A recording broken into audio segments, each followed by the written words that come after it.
Hey friends, Stephanie Lalo here from Lalo Acres.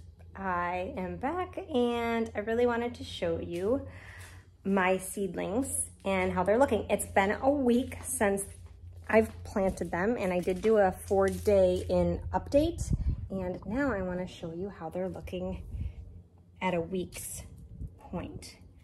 As you can see, everything here is growing beautifully. Some things a little quicker than others. And it is extremely important for the next step to take these beautiful, lengthy seedlings,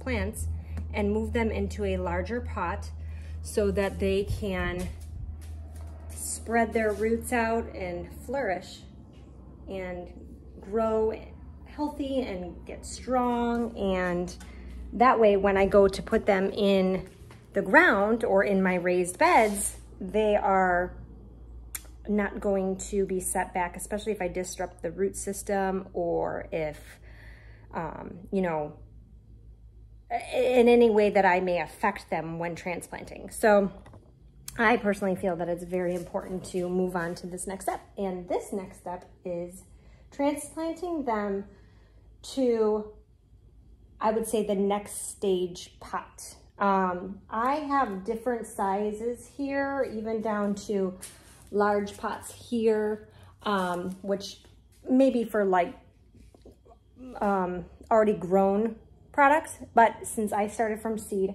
I'm gonna go to this next stage size.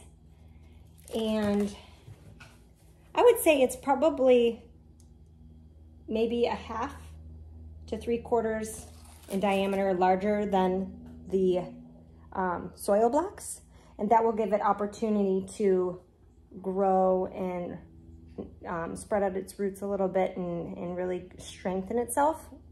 And so I'm gonna tag you along with me and show you how simple and easy it is to just transplant it. And maybe while I'm doing that, we can talk just for a few minutes about how important it is to grow your own food, for sure. All right, let's grab this tray. All right, what I have here, if you can see, it's kind of far away, but I have my broccolis, my cabbages, and my squash. I am actually quite surprised that they were the first ones to sprout, or germinate, I should say, because last year I did not have as much luck. And I'm thinking, or I'm wondering if it has anything to do with that I changed my compost. I used a different type of manure and maybe it was a little more concentrated. I don't know, it's basically trial and error.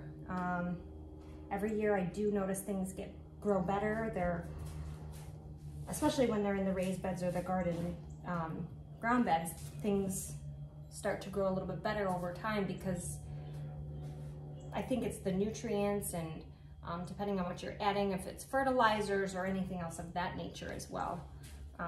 But you know, we've only been doing this for, let's see, I want to say 3 years maybe, and we're getting there. I mean, it's definitely a process for sure, but yeah, I don't know, it's fun. Now, what I'm gonna do is I have a pot of the, it's really warm out here, by the way. Oh, I'm shaking you guys a lot. I have a pot or a tote of the mix that I made from last week, and it's probably about half full. And so I'm gonna use that to transplant my seeds. I'm gonna scoop a little bit up in here to show you. I'll show you one. I'll show you one to start. And I'm gonna use these size containers. I wanna say they're probably about 2.5 inch. I'm not really good with measurements, and they're not too deep, but deep enough for the next step. I'll probably go up to this size after this size, if you can see. Or I may have to skip and go directly to this size. It depends on how fast it grows and how leggy it gets. And I'll show you here what I mean by leggy. Let me grab one right here. I have a Long Island cheese squash, it's called. And supposedly it is extremely sweet. We get our seeds, if you saw my last video, from Baker Creek. and the reviews, we read reviews on everything. My husband's big on reviews. And it said it was one of the better squash. So I'm gonna pull this out very carefully. I like to use this little teeny tiny, I think it's actually meant for like a stone relaxation thing. I don't even know. But I pull it out very carefully. But look at, if you can see up close, how thick and strong that root is. Like, that's really good. It's warm out here. January, last day in January, and it's 80 plus degrees. So I take 2 fingers, wiggle it back and forth, and I make like a little tiny dip or hole inside. And I try to go down as far as I can, just so that I am gentle with the roots. And I place the roots in very, ever so carefully, and the soil block as well. I don't really push, just kind of place it in. If I do need to push it down just a tad, I do it again very gently because I don't want to break any root system at all. And then I'll go in with some extra dirt and top it off like so. And I can either use my watering can, there we go, or spritz the water. And what I'll do here is, if there's any big chunks, I just break it up. I'll slightly push, hopefully you can see it here. I'm the camera crew and reporter. So I'm doing the best I can. And you know what? Honestly, I'm gonna be really honest with you here. And I think I might change this. I don't personally like the size of this pot now that I've put it in here. I probably should have figured that out before. I would like my plant to start growing up. Now, a lot of the reason that plants, if you can see, they're bent, like right here. As the seedling is germinating and growing, it's growing towards whatever direction the sun is in. And so over time, you want them to straighten up. Now, a lot of times people will lay them out and kind of let them work themselves up, but not in this case with these specific seeds. They'll do that on their own, but having them a little bit deeper in the pot will help bring some dirt around the neck or stem of it and help to continue growing it into a healthy state. So I think what I'll do is move these out of the way. And I do have more pots in the back. All of these that you see here were from way past years, actually, when we were growing in some plants, and we would buy this Bonnie brand or whatever it's called from like Lowe's or Home Depot and put it in a mini garden because we lived in the suburbs at the time, and we had only like a 10 by 10 raised bed, and we hadn't really gotten into the whole seed starting. My husband at that time was researching on hydroponics and was doing that while I was just buying already pre-grown plants. And it was nice, but I think I gained more knowledge and understanding of gardening by starting from scratch. And I also feel like I can control if they're non-GMO, organic seeds, where they're coming from, read reviews. This Bonnie company is pretty much the only one out there that I'm aware of. And I don't believe, well, some of their stuff I think is organic and some of it's not. I don't know what kind of fertilizers they use or dirt. We're not big into like Miracle-Gro or any of those, you know, high name products. They use a lot of chemicals that can affect your food. And so like, we don't want that. We use organic fertilizers if we buy any, which we normally don't. We create our own compost and we, you know, fold in mulch that we've, you know, either consumed from our own property, dried leaves from our own trees, food scraps, veggie scraps, things of that nature. So anyway, I digress. So we're gonna go to the square, and I'll have to get some more of these. I know I have more in the back because, like I said, we just sit like crazy.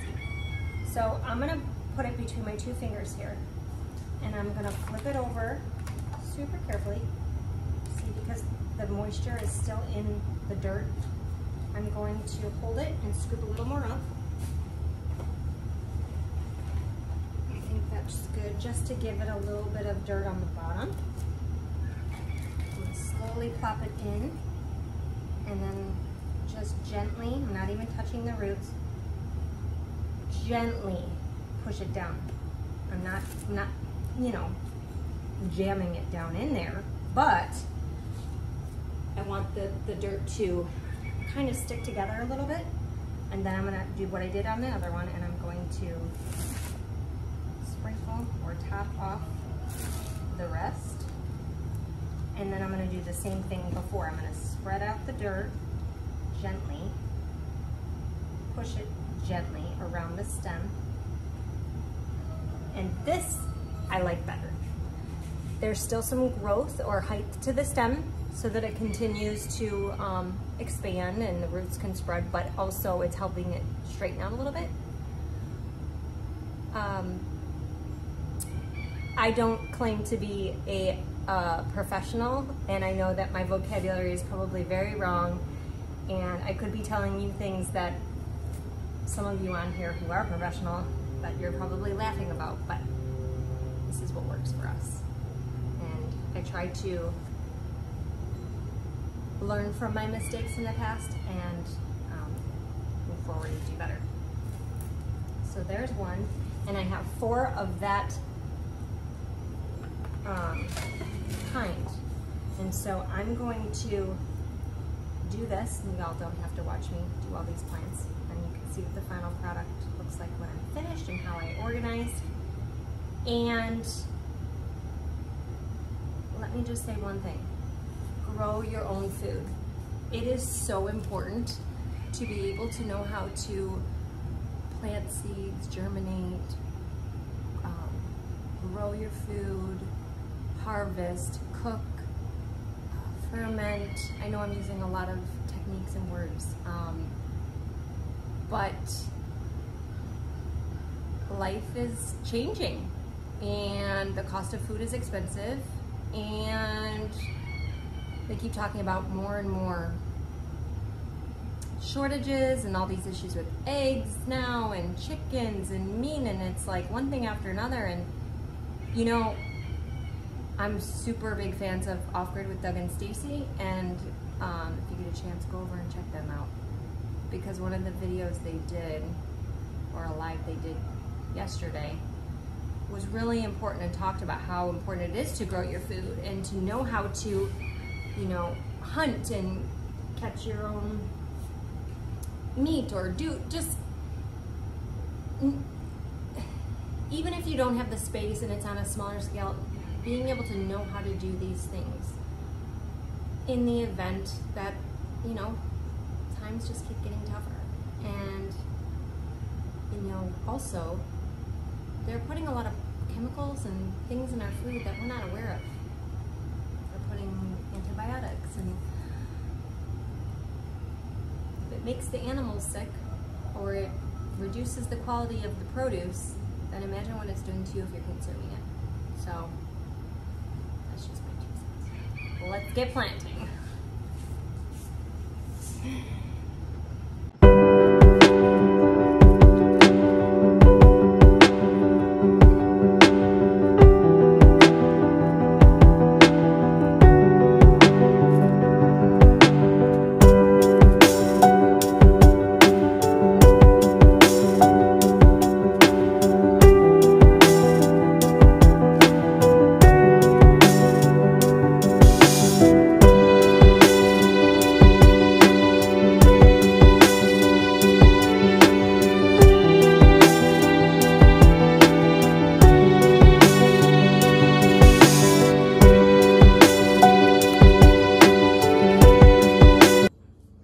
Alrighty friends, I went and refreshed my water bottle. I wanted the water to be kind of cold, and I feel like it sat out in the sun so it got warm. I don't want it to affect my plants at all. So here are the final 4 that I did. These are the Long Island cheese squash. Now what I will do is I will spritz these really good. I will get the soil nice and moist, because because the soil blocks have been transplanted and the new dirt was a little bit dry, I'm just gonna moisten this up a little bit. In fact, I'll probably use my watering can just to give it a good soak too. We'll see. And then what I do is, let's see if I have any out here. I don't. Oh, I do. I'll show you. I'll take one of my empty trays here. Empty trays that it was in before. And my garage is not very organized here. I'm a mess. Ha ha ha. I'm kind of a mess. Okay. I'm gonna put all of my containers in my tray, and I'll have probably 2 varieties in here, maybe 3 that will fit. And I'll have to block them off so I know which is which in the tray. And, or I can always label a stick and in each container if need be. And I'll come over here and I'll place them right back on the tray, or right back on the shelf where I had them before. But now they're all in their bigger pots where they can continue to grow and thrive and bring me some gorgeous food once they're in the ground. And there you go. I'm going to go back and finish probably all of the dark green plants. Those were typically broccoli, squash. I have a few over here in another pot that are zucchini. Everything else is pretty small, other than, I would say these. These are extremely leggy. When they're starting to fall down like this, falling down, they need to get moved over. I just have to do it very, very gently, very carefully. But those ones, because they're smaller and skinnier, can go in one of these or these size pots, because they'll have some time to grow and expand. And I had a whole tray of beans, and the garage door came down last night and apparently bumped the tray because it wasn't on the shelf far enough. And I was so upset because they were all sprouting. Dumped it, they went everywhere, and hubby came and helped pick up what he could that he found was starting to sprout. Here's some more, it's coming along, I gotta spritz them. But I got random seeds over here now that are mixed up in different beans, but I'm sure it'll be fine. I don't know. I don't know if I should take out the ones that have sprouted and move them into a different tray and then take that dirt and start new blocks separate from the other dirt. But I feel like that kind of sounds silly because there's seeds mixed in there. And so I'm gonna mix stuff regardless, I guess, if that makes sense what I'm saying. So I'm kind of thinking to just keep spraying it with water, maybe cover it back up, see if anything else will germinate in another week from that spilled pot of dirt, and go from there. And I'll probably plant some more beans in some more soil blocks anyways, just because I feel like you can never have too many beans. It is warm here in Central Florida, y'all. I feel bad for some of you who are dealing with all this snow coming, or have it already. Okay, that's it. I didn't want to make this a long video, but I do want to encourage you, grow your own food. Get some chickens. Even if you're on a 1/4 acre lot like we were before we bought this property, we were a 1/4 of acre, very tiny backyard, but we put in a small raised bed. I think it was a 10 by 10, and we just started teaching ourselves and learning. And even if it means you don't know how to do it with seeds, go get some of the pre-planted ones and start educating yourself. You can grow seeds inside if you have like a sunroom or even your garage like I am. And if it's cold, you can use grow lights, or you can, you know, put Christmas lights on your table as long as they're safe. They're, you know, not going to harm anything, of course. And start germinating some seeds. But I just think it's super important to know how to grow your own food and to raise some chickens. That's really, really easy as well. You feed them, make sure they have water, let them free range if you can, collect the eggs, eat them, and enjoy. And we're learning now what we can grow that helps feed our chickens so that we can cut down on feed costs, because it's not cheap. It's still cheaper than buying eggs now, if that makes sense. So, and we know, you know, what we're feeding them. We know what they're eating and consuming. So, and then, honestly, like our roosters, if we get too many roosters, we process them and they go in our freezer and we have them for chicken stock and we have meat. And so, you know, it's kind of a win-win. And the next step is meat birds and using a small coop. Those only take 9 to 13 weeks to grow. And we're so accustomed and used to going to the store and picking up what we need and want and being done and cooking it and going home, or even not even cooking, sometimes just grabbing something and going home and eating. And though convenience is nice, it's not going to help you when it's not convenient anymore.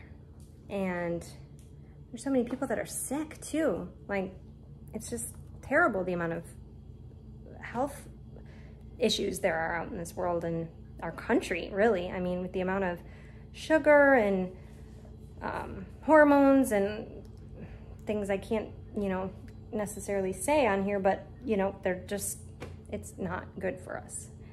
And so that's another reason why we decided to change our lifestyle with our family and really start eating clean and cutting out things that are making us inflamed and sick and tired and drained and gaining weight and just brain fog. I mean, it is crazy how amazing we all feel. My husband is like doing phenomenal, and I haven't even been on this new lifestyle change. Ketogenic lifestyle is what I call it, because I'm not going to go back to the way I ate before. And it's really not as hard as people think. And it's all about, you know, healthy foods, vegetables and minimal fruits, lots of protein and lean meats, and yeah, even the things that they say cause high cholesterol. If you do a lot of research, it's not the saturated fats, it's the white sugars. And look what they're putting it in. Everything. And other stuff too. So, golly, I'm hot. It's on out today. Anyway, yeah, that's it. I hope y'all have a great day. Thanks for coming along with me and checking out how we're trying to start up our spring garden. The next video I'll have will be hopefully some more keto recipes. And after that, we'll see how the weather's going, because if we can get past our frost, we'll start putting stuff in the ground, and you can see our raised beds and you can see our ground beds and all the crazy stuff we have going on here, and our like 20 piles of mulch. Anyway, that's another video. But all right, love y'all. You have a blessed Monday. Take care.